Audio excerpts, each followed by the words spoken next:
பேரோ சொந்தங்களுக்கு வணக்கம். இன்னைக்கு நேர்காணல நம்மளோட இருந்திருப்பவர் அரசியல் விமர்சகர் திரு கார்த்திக் என் சுவாமி அவர்கள்.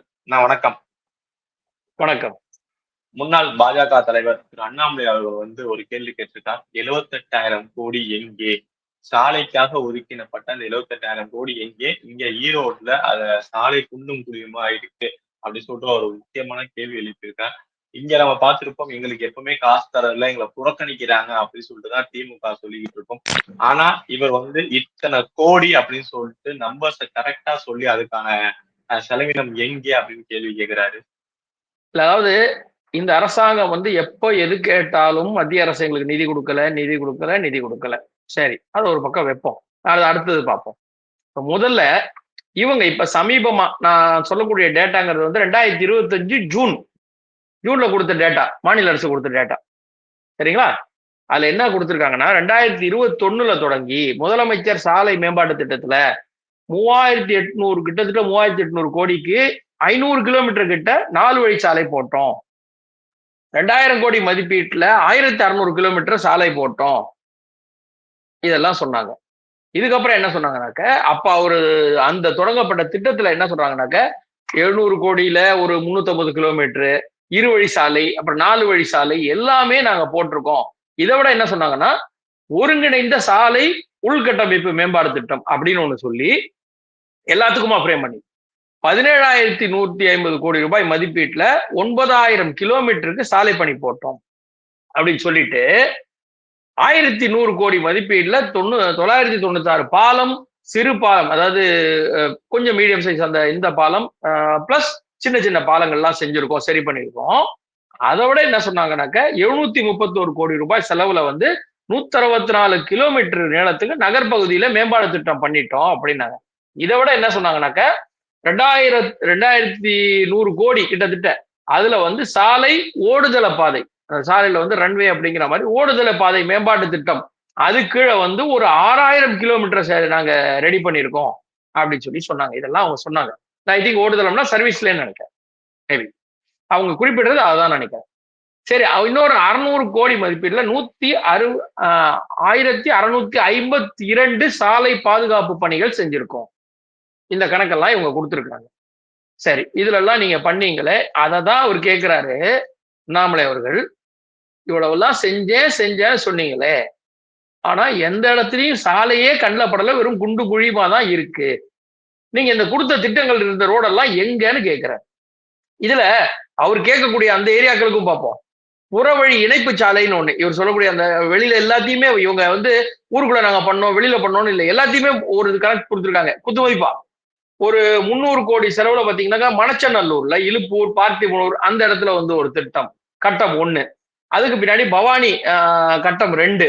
இந்த மாதிரிலாம் நாங்க 10 புறவழிச்சாலை சரி பண்ணிருக்கோம்னு சொன்னாங்க. திட்டங்கள் நிறைவேற்றப்பட்டுள்ளன புதுசு. அப்போ இப்ப பண்ணின சாலை எங்கேயும் போயிடாது. நீங்க ஒரு 2-3 வருஷம் முன்னாடி போட்டது மழையில அரிச்சிருச்சுலாம் நிறைய சொல்லலாம். ஆனா இப்போ ஜூன் மாசம் கொடுத்த இதுல இந்த திட்டங்களை நாங்கள் செய்திருக்கிறோம்னு சொல்லும்போது, அது நீங்க பார்க்காமே விட்டீங்களா, இல்ல அது செப்பனிட வேண்டிய நிலைமையில இருக்கிறத முடிச்சிட்டோங்கிற அந்த கணக்கை மட்டும் எடுத்துட்டு செப்பனிட வேண்டியதை சொல்லாம விட்டுட்டாங்களா அப்படின்னு ஒண்ணு இருக்கு. இன்னொன்னு, இவங்க சொல்லக்கூடியதெல்லாம் பாத்தீங்கன்னாக்கா சின்ன சின்னதா இருக்கு. 41 கோடி ரூபாயில ஒரு ஊர்ல, 2 கோடி ரூபாயில ஊர்ல. இதை விட இன்னொன்னு பாத்தீங்கன்னாக்க பசுமலை இணைப்பு சாலை அப்படின்லாம் ஒண்ணு பண்ணேன்னு சொன்னாங்க 41 கோடியில. இதை விட 4,907 கோடி மதிப்பீட்டில் 5,000 கிலோமீட்டர் உள்ள நீளமுள்ள ஊராட்சி ஒன்றிய சாலை இதெல்லாம் தரம் உயர்த்தப்பட்டனன்னு சொன்னாங்க. இவங்க சொன்ன கணக்குல கிட்டத்தட்ட இவங்க இந்த கணக்கெல்லாம் போட்டா ஒரு 25-30,000 கோடிக்கு வருது. ஆனா அவர் கேட்டிருக்கிறது 78,000 கோடி, 72,000 கோடி கிட்ட ஒதுக்குனீங்களா, காசு எங்கன்னு கேட்கிறாரு. 70,000 கோடிக்கு மேல ஒதுக்கி வச்சுட்டீங்களே, நீங்க சொன்ன கணக்கெல்லாம் பார்த்தா இவ்வளவுதானே வருது, இன்ஃப்ராஸ்ட்ரக்சர்ல என்னெல்லாம் வச்சிருக்கீங்கன்னு கேட்கறாங்க. சரி, அப்படியும் பார்த்தா இன்னும் விட்டு விட்டா இவங்க கொடுக்கக்கூடியது, சென்னை கன்னியாகுமரிக்கு ஒரு 250 கோடியில ரோடு போட்டோம், குறும்பலூர் புறவழிச்சாலை 350 கோடியில போட்டோம். எவ்வளவுதான் இவங்களது கணக்கு எடுத்தாலும் அவர் சொன்ன கணக்கை எட்டவில்லை. நீங்க பட்ஜெட்ல ஒதுக்குன நிதி எல்லாம் இது எங்க போச்சு? அவர் கேட்கக்கூடியது அதான் கேட்கிறார். சரி, இப்போ நாங்க போட்ட இந்த சாலைகள் எல்லாம் மிக பக்காவா இருக்கா அப்படின்னா, இதுல இன்னொன்னு இவங்க மட்டும் போடல, 4061 கோடியில மத்திய அரசின் சாலை போக்குவரத்து மற்றும் நெடுஞ்சாலை பணி நடந்திருக்கு 4000 கோடியில. அதை நீங்க புரிஞ்சுக்கணும். அப்போ மத்திய அரசு 4000 கோடிக்கு ஒரு பணி செஞ்சு இவ்வளவு பணி செஞ்சு கொடுத்துட்டாங்க. இங்க தேசிய நெடுஞ்சாலையில 8 சாலை பணிகள் நிறைவேற்றிருக்காங்க. இது எல்லாமே நம்ம சாலை அப்படிங்கிற ஒரு ஆப்ல போனா தெரிஞ்சு. இது எல்லாம் அவங்க கொடுத்துருக்கிறது நம்ம சாலைன்ற ஒரு ஆப்ல கொடுத்துருக்காங்க. அப்போ இது எல்லாமே நீங்க சொல்லிருக்கீங்களே, ஏன் அதுல இல்ல? எங்க போச்சு? ரோடுகளே வந்துருச்சு. இப்ப மழை ஆரம்பிக்க போகுது. இப்பதான் வந்து ஆன்செட் ஆயிருக்கு வடகிழக்கு பருவமழை. இப்பயே நம்ம பார்த்திருப்பாங்க, தேங்கி தண்ணி நிக்கிறது, அதுல உள்ள மக்கள் பண்ற பிரச்சனைகள் எல்லாமே இப்ப நம்ம வந்து தொலைக்காட்சியில பார்க்க ஆரம்பிச்சிருக்கோம். இதே 4000 கோடி இவங்க வடிகாலுக்காக ஒதுக்கிட்டாங்க. போன தடவை ரைட்டு ஆரம்பிச்சாங்க. ஏதோ கணக்கு வந்து ஒவ்வொருத்தர் வந்து ஒவ்வொன்னு சொன்னாங்க. 25, 95, 98 அப்படின்னு சொல்லிட்டு. பட் இப்பயும் அதே இதுல குழப்பத்தை தான் நிக்குதா? 4000 கோடி என்னதான் ஆச்சு? இல்ல, அந்த 4000 கோடி வந்து அது ஒரு பேக்கேஜ் தான். 4000 கோடிங்கிறது சென்னைக்கான பேக்கேஜ். அந்த பேக்கேஜ் வந்து அப்பவே முடிஞ்சு போச்சு. பேக்கேஜ் மீன்ஸ் நம்ம எப்படின்னா 2 ஆண்டுகளுக்கு 3 ஆண்டுகளும் கிடையாது. இந்த 3 மாதங்களுக்கான ஒரு திட்டம் அப்படிங்கிறது தான். அப்போ அந்த மழைக்காலத்திலே சரியா போச்சு. அதுவும் என்ன சொல்றாங்கன்னா, இதுக்கு முன்னாடி அவங்க வச்சிருந்தது அந்த இதெல்லாம் சரி பண்றதுக்காக தான் சரியா போச்சு. அப்போ பண்ண ஓட்ட ஓட்டத்துல சரி பண்றதுக்கே 4000 கோடியில போச்சு. நாங்க என்ன பண்றதுன்னு ஒருத்தர் கேட்டாரு. இன்னொருத்தர் சொன்னாரு 97% முடிச்சிட்டேன். இப்போ அந்த நேரத்துல பண்ண எல்லாமே 4000 கோடிங்கிறது அந்த சென்னை பேக்கேஜ் முடிஞ்சிருச்சு. இந்த வருஷத்துக்கு எவ்வளவு பேக்கேஜ் ஒதுக்குறாங்கன்னு எடுக்கல. இன்னொன்னு பம்பு செட்லாம் ரெடியா வச்சிருக்கோம், மோட்டர்லாம் ரெடியா வச்சிருக்கோம். நாங்க இதுல ஒரு விஷயம் சொல்லணும். 2023 செப்டம்பர் மாதம் கிட்ட முதலமைச்சர் ஒரு இது கொடுத்தார். மோசமான சாலைகள் இருந்தால் நான் ஏற்றுக்கொள்ள மாட்டேன். செக் பண்ணுவேன் திடீர்னு வந்து. மோசமான சாலை தமிழ்நாட்டில் இருந்தா நான் ஏத்துக்கவே மாட்டேன் அதை அப்படின்னு சொன்னார். நம்ம முதல்வர் சொன்னார். சரிங்களா? அது என்னாச்சு? ஏன் அப்ப இப்ப ஒரு எந்த ரோடையுமே போய் பார்க்கலையா? வேற ஏதாவது மாநிலத்தை சொன்னாரா? தமிழகத்துல மோசமான சாலை இருந்தா ஏத்துக்கோங்க, தமிழகத்தை தான் சொன்னாரா? தமிழகத்தை. ஏன்னா அவர் இல்ல இப்ப வந்து தமிழக முதல்வர் தான். நீங்க கேட்கற டவுட் எனக்கு புரியுது. ஜப்பான் துணை முதல்வர்லாம் முன்ன, தமிழகத்தின் முதல்வர் ஆனதுக்கு அப்புறம் தான் சொன்னாரு. அது என்ன சொல்றாருன்னா, இந்த சாலையோரம் குழிகள் இருக்கு இல்லையா, அதுல நிறைய பேர் இறந்து போகிறார்கள். அதுவும் இந்த ரோடு இதுலதான் ஒரு செலவுல சரி பண்ணு கணக்குன்னா, அதுல நீங்க பாத்தீங்கன்னாலே வந்து நீதிமன்றம் வந்து கேள்வி கேட்டுச்சு. உங்களுக்கு தெரியும் நினைக்கிறேன், ஆகஸ்ட் மாதம், இப்போ 2 மாசத்துக்கு முன்னாடி ஆகஸ்ட் மாசம் ஜஸ்டிஸ் சுப்பிரமணியம் அவர்களும் மரியா கிலிட்டே அவங்களுடைய அந்த கோர்ட்ல ஒரு கேள்வி கேட்டாங்க. ஒரு பொதுநல வழக்குல கேள்வி கேட்டாங்க. ரோடு வந்து இவ்வளவு மோசமா இருக்கே அப்படிங்கும்போது, அப்போ நீதிமன்றமே கேக்குதுன்னா நீங்க சரி பண்ணல இருந்தானே அர்த்தம். நீதிமன்றம் எப்படி கேட்பாங்க?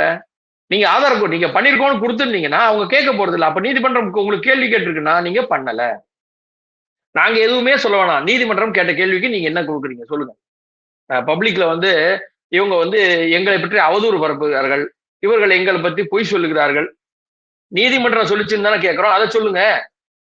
நீதிமன்றம் சொன்னதுக்கு நீங்க சொல்லுங்க. அவங்க என்ன சொல்றாங்கன்னா, பாதி இடங்கள்ல வந்து ரோடு வந்து அந்த குழிகள் வந்து சரியா இல்ல அப்படின்னா. சரி, இதுல பாத்தீங்கன்னா ஜோவோட ஒரு இன்ஜினியர் கூட சோபனான்னு சொல்லி ஒருத்தவங்க இறந்து போனாங்கன்னு நினைக்கிறேன். அந்த இதுல ஒரு அந்த சாலையோர அந்த குழியில விழுந்து. அப்போ என்ன சொன்னாங்கன்னாக்க, வருஷத்திற்கு இந்த தேசிய போக்குவரத்து இருக்கு இல்லைங்களா, தேசிய நெடுஞ்சாலைத்துறை, அவங்க கொடுத்த அறிக்கைப்படி என்னன்னு கேட்டீங்கன்னா, அதிகமான சாலை மரணங்கள், விபத்துகள் தமிழ்நாட்டில் தான் நடக்குது, வேற எங்கேயுமே கிடையாது. சரியா? அப்ப இவங்க எதுக்கு எடுத்தாலும் நாங்க யார் தெரியுமா சொல்றாங்க இல்லையா? ஏன் வந்து அவங்க அதை எடுக்க மாட்டேன்றாங்க சொல்லுங்க. அப்போ அதையும் சொல்லணும் இல்லையா? இப்போ ஒரு துரிதமான நடவடிக்கை என்னன்னு பாத்தீங்கன்னா, துணை முதல்வர் வந்து இப்ப மழை பெஞ்ச உடனே வந்து நேர்ல ஆய்வு பண்ண ஆரம்பிச்சிட்டாரு. எப்படிலாம் வந்து நம்ம வந்து எதிர்கொள்ள போறோம் அப்படின்னு சொல்லிட்டு ஆய்வெல்லாம் ஆரம்பிச்சிட்டாரு நேர்ல சென்றே துணை முதல்வர். இத எப்படி பாக்குறீங்க? உண்மையாலுமே இது ஒரு பார்க்கக்கூடிய விஷயமா? கண்டிப்பா இது வந்து இப்ப சொல்ல வந்தேன். அந்த தேசிய அந்த MORTH அப்படிங்கிற அந்த அறிக்கையில சொன்னது என்னன்னா, தேசிய நெடுஞ்சாலை 20,000 விபத்து நடந்தது. அதுல வந்து மொத்த விபத்துகள்ல 13% வந்து இறப்புகளுடன் உத்தரப்பிரதேசத்துக்கு அடுத்த நிலைமையில தமிழ்நாடு இருக்கு. இவர் இப்ப மழை பெஞ்ச உடனே தான் போய் பாக்குறாரு. மழை பெஞ்ச உடனே ஒரு இடம் பாக்குறாரு. இந்த கணக்குகள்லாம் அவங்க பதில் சொல்லியிருக்காங்களா இன்னைக்கானு?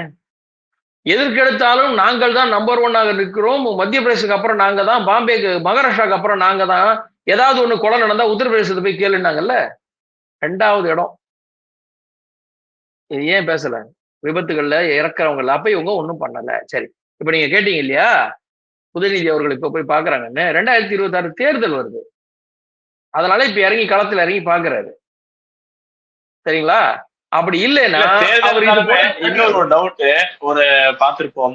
அதுக்கான அமைச்சர் இருப்பார்ல, அவர் ஆனா கூட இல்லையே, KKSSR கூட இல்ல. இவர் மட்டும் தனியா ஆய்வு பண்ணிக்கிட்டு இருக்காரு. அது என்ன காரணம்? இன்னொன்னு என்ன சொல்லப்படுது அப்படின்னா, சரி அவருக்கு அடுத்த தடவை வந்து எலெக்ஷன்ல வந்து நிக்கிறதுக்கான KKSSRக்கு வாய்ப்பு கொடுக்க போறது இல்ல திமுக. அதனாலதான் அவர் வர்றதில்ல தெரிஞ்சுக்கிட்டு அப்படின்னு சொல்றாரு. ஆனா உண்மையாலுமே அதுக்கான துறை அமைச்சருக்கான போன தடவை பார்த்திருப்போம், அதுக்கான துறை அமைச்சர் கூட இருந்தாரு. ஆனா இப்ப இல்லையே, என்ன காரணம்? இல்ல அதான் சொல்ல வரேன். இவர் வந்து திட்டக்குழுவும் இவரிடம் தான் இருக்கிறது. துணை முதல்வர் பொறுப்பும் இவரிடம் தான் இருக்கிறது. அப்ப அந்த விதத்துல இவர் போய் பார்க்கலாம். இவர் போய் பார்க்கலாம், தவறில்லை. அந்த துறையான அமைச்சரும் கூட வரணுங்கிறது ஒரு மரபுதான். மரபுதான். ஆனால் இப்ப 2026 தேர்தல் வருதுனால இவரை முன்னிலைப்படுத்தினாதான் வந்து இவங்களுக்கு இப்போ அடுத்தது வர முடியும். இப்ப பாத்தீங்கன்னா கார்பரேஷனுக்கு உட்பட்ட பகுதியில முதல்ல வந்து பதில் சொல்லிக்கிட்டு இருந்த மேயர் பிரியா அவர்களே காணும். அவங்களே நேற்று நைட்டுக்கு மேலதான் பேட்டி கொடுத்தாங்க. முதல்ல என்ன இவர் தான் நிக்கிறாரு ஸ்பாட்ல எல்லா இடத்துலயும். இதற்கு முன்னாடி பாத்தீங்கன்னாக்கா போன வாரம்லாம் ஒரு ஒரு ஊர்லயும் வாக்கிங் போயிட்டு இருந்தாரு. காலையில மக்களோட மக்களா சந்திக்கிறாரு, வாக்கிங் போனாரு, மக்கள் வந்து கை கொடுத்தாங்க, சர்ப்ரைஸா பார்த்தாங்கன்னு இந்த நம்ம முதல்வர் அவர்கள் நடந்து போகும்போது 3 பணியாளர்கள் வந்து ஐயா வணக்கம் ஐயான்னாங்களே, அந்த மாதிரி இவர் போற இடத்துல எல்லாம் அங்க போட்டோ ஷூட் நடத்தி வாக்கிங் போனாங்க. இப்ப ஏன்னு கேட்டா இந்த பக்கம் திரு அண்ணாமலை அவர்களும் இந்த பக்கம் திரு விஜய் அவர்களும் யூத் ஒரு இதுவா வரும்பொழுது இந்த திமுகவோட யூத் ஐக்கானா இவரை தான் முன்னிலைப்படுத்த பண்ணணும். இன்னொன்னு அடுத்த முதல்வருக்கான இவர் தான் நிக்கிறாரு. நம்ம இப்போதைய முதல்வர் திரு ஸ்டாலின் அவர்களுக்கு பின்னாடி இவர் தான் அடுத்து வரப்போறாருங்கிறது ஊருக்கே தெரியும். அப்ப இவரை முன்னிலைப்படுத்தணும். எங்க முன்னிலைப்படுத்த முடியும்? நீங்க பெருவெள்ளம் வந்ததுக்கு அப்புறம் முன்னிலைப்படுத்தீங்கன்னா முடியாது. நிறைய கேள்விகளை எதிர்கொள்ளணும். அந்த நேரத்துல பெருவெள்ளம் கொஞ்சம் ஜாஸ்தியா போச்சு, பிரச்சனை அதிகமா இருக்குன்னா இவர் அங்க போகும்போது பதில் சொல்ல முடியாது. இப்போ அந்த நேரத்துல மேயர் அவங்களை அனுப்புவாங்க, சேகர் பாபு அவர் வருவாரு, எல்லாம் பதில் சொல்லுவாங்க. இப்ப சாதாரணமா முதல்ல கொஞ்சமா அப்படி கணுக்கால் அளவு தண்ணி இருக்கும் போதே இவரு போய் எல்லா இடத்தையும் பார்த்து பதில் சொல்லி போட்டோ ஷூட் எல்லாம் பண்ணிட்டு வந்துட்டோம்னா இவர் தான் தொடங்கி வைத்தார், அடுத்ததாக அவர்கள் எல்லாம் செய்தார்கள்னு மக்கள் நம்பிடுவாங்க. இன்னொன்னு இவர் இப்ப பெரிய மழை எல்லாம் வந்ததுன்னு சொன்னாக்க இவரை விட இன்னும் கூடுதலாக தகவல் சொல்லக்கூடிய பல சினிமா இயக்குநர்கள்லாம் இருக்காங்க, இவரோட நண்பர்கள். அவங்களெல்லாம் விட்டு கலெக்டருக்கே அறிவுரை பண்ணுவாங்க. இந்த பக்கம் போனோம், அந்த பக்கம் போனோம்னு. அந்த ஊர்ல இருக்க விவோக்கு தெரியாது, தாசில்தாருக்கு தெரியாது, யாருக்குமே தெரியாது. அந்த இயக்குனர் வந்து சொல்லுவார், எந்த பக்கம் போனாங்க, அந்த பக்கம் போனோம் அப்படின்னு அவர் வந்து இன்ஸ்ட்ரக்ட் பண்ணுவாரு. ஸோ அந்த நிலைமையில தான் இவங்களுக்கான டீம் இருக்கு. அப்போ இவர் முன்னிலைப்படுத்தப்பட்டு அடுத்த முதல்வர் வேட்பாளராக இவரை முன்னுக்கு கொண்டு வருவதற்காக இப்பொழுது இந்த நாடகம்லாம் நடந்து கொண்டிருக்கிறது. அதுதான் இவங்களுடைய இந்த வேலை. ஏன்னா எந்த இடத்துலயுமே வேலை செய்யற இடத்துல இவரை கேள்வி கேட்டு பாத்துறீங்களா? இன்னைக்கானு வேலை செய்யற இடத்துல இவரை கேள்வி கேட்டு இன்னைக்கானு பதில் சொல்லி பாத்துறீங்களா? ஒரு தூரல் போட்டதே கொஞ்சம் தண்ணி நின்ன ஆரம்பிச்ச உடனே சின்ன தூரலுக்கே தண்ணி நிக்க ஆரம்பிச்சு கணுக்கால் அளவு அங்கங்க வரும்போதே இவர் போயிட்டாரு.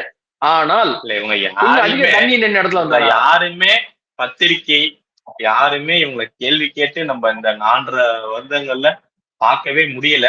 ஆனா அவங்க என்ன கேள்வி கேட்கிறாங்கன்னு முன்னாடியே தெரிஞ்சு பதில் சொல்றத நம்ம பாக்குறோம். அது வந்து என்ன சொல்லுவாங்கன்னா அந்த கட்சிக்கு என்று ஒரு பாரம்பரியம் இருக்கிறதுன்னு சொல்லுவாங்க. அந்த கட்சிக்கு என்று ஒரு பாரம்பரியம் இருக்கு. கலைஞர் ஒரு காலத்துல எப்படின்னா இந்த பதில சொல்லணும், இதுக்கு ஒரு கேள்வி எழுதி அனுப்பிச்சு விட்டுருவாரு. கேள்வி பதில் அவரே அனுப்பிடுவார். இதான் பதில், இதுக்கு கேள்வி இதான் அப்படின்னு எழுதி அனுப்பிச்சுடுவார். பதில சொல்லிட்டு தான் கேள்வியே வரும். இப்ப இவர் என்ன பண்றாரு, கொஞ்சம் அட்வான்ஸ்டா அவங்க அடுத்த கேள்வியே நான் யோசிக்கிறேன் பார் அப்படின்னு ஏஐ டெக்னாலஜி ரேஞ்சுக்கு உனக்கு அடுத்து என்ன அதை சொல்றேன் பார் அப்படிங்கிறாரு. இப்போ அதனால இவர்கிட்ட நீங்க பாத்தீங்கன்னாக்க எந்த இடத்துலயுமே வேலை சம்பந்தமா இது வரைக்கும் ஒரே ஒரு கேள்விக்கு பதில் சொல்லி இருக்கிறாரா காட்டுங்க. அதாவது இந்த திட்டங்கள் கொண்டு வந்திருக்கோம், இந்த பணிகள் செய்ய போறோம் அப்படிம்பாரு. அதற்கான கணக்கு வழக்கு சொல்ற இடத்துலயோ சட்டசபையில கூட இது வரைக்கும் துறை ரீதியாக ஒரு மானிய கோரிக்கை இந்த மாதிரி ஏதாவது நம்பர்ஸ் ஒரு டேட்டாவோட என்னைக்கானு பேசியிருக்காரா? அப்போ இப்ப முன்னாடியே இவர் அனுப்பிச்சு விட்டு அதுக்கப்புறம் இவரு கண்ட்ரோல் ரூம் உட்காந்துவாங்க, பப்ளிக்ட பேசுறேன்னு. பப்ளிக்ட பேசுற இடத்துல நேரடியா வந்து மேயர் வருவாங்க. ஏன்னா பிரச்சனைகள் வந்து அவங்க பேஸ் பண்ணோம் இல்லையா, பிரச்சனை ஆச்சுன்னா அவங்க பேஸ் பண்ணோம்ல, அதனால அதையும் பண்ணுவாங்க. சோ உதயநிதி அனுப்பப்பட்டிருக்கிறது என்பது தேர்தலுக்கான முன்னோட்ட ஒரு விளம்பரம் தான். அவர் வந்து இதுல எல்லாம் பண்ண அடுத்து மேயர் வந்துட்டாங்க, அவங்க இறங்கிட்டாங்க, களத்துல இறங்கிட்டாங்க, அவங்க வேலை செய்வாங்க. ஆனால் இவரை விட்டது ஒரு விளம்பரம், ஒரு முன்னோட்டம். இவர் தேர்தலுக்காக இப்போ இறங்கியிருக்காரு அப்படின்னு தான் பார்க்கணும். ஏன்னா இவருடைய ஒரு சர்க்கிள் இருக்காங்க, எல்லாருமே வந்து ஒரு என்ன சொல்லுவாங்க, அந்த கண்டென்ட் இது பண்ற ரெடியா வச்சிருப்பாங்க. இந்த இடமா நீ போய் பாத்துக்கோ, இந்த இடமா நீ போய், போன மாசம் கூட பார்த்தோம், சம்பந்தமே இல்லாம யார்கிட்ட சொன்னாருன்னு தெரியாம படிச்சு சொன்னேனடா, சட்டத்தை மதிக்கடா, ரூல்ஸை கேளுங்கடான்னு ஒருத்தர் சொன்னாரு. அதுக்கப்புறம் இவர் எங்கேயோ தூத்துக்குள்ள போனார், திருநெல்வேலி போனாங்க, இப்ப இங்க வாக்கிங் போனாருன்னாங்க. வாக்கிங் போறவர் எனக்கு தெரியல, ஒரு ஊருக்கு போய் இறங்கினோடனே காலையில அப்படி கூட விடாம வாக்கிங் போய் உடம்ப ஃபிட்டா வச்சுக்கிற அளவு இவர் மெட்ராஸ்ல வாக்கிங் போய் நான் பார்த்ததே இல்லை. வெளியூருக்கு போகும்போதெல்லாம் வாக்கிங் போய் எல்லாரையும் பாக்குறாரு. சோ அதே மாதிரிதான் இதுவும், அங்கங்க போய் நின்று கேள்வி கேட்டு திரும்பி வந்துட்டாரு, அவ்வளவுதான். அங்க ஒரு பத்திரிகையாளர் கூட கூடி இருக்க மாட்டாங்க, 10 பேர் கேள்வி எல்லாம் கேட்க மாட்டாங்க, என்ன சார் அப்படியே பார்ப்பாங்க, வந்து விட்டாரு, அவ்வளவுதான். அங்க என்னது உதயநிதி பார்வையிட்டார் ஜல்லி, அது இருந்தது டெல்லி அப்படின்ற விதத்துல ஒரு செய்தி ஒண்ணு கொடுத்துட்டு போயிடுவாங்க. வேற எதுவுமே பண்ண மாட்டாங்க. இதுதான் இவங்களுக்கு, வேற ஒண்ணும் கிடையாது.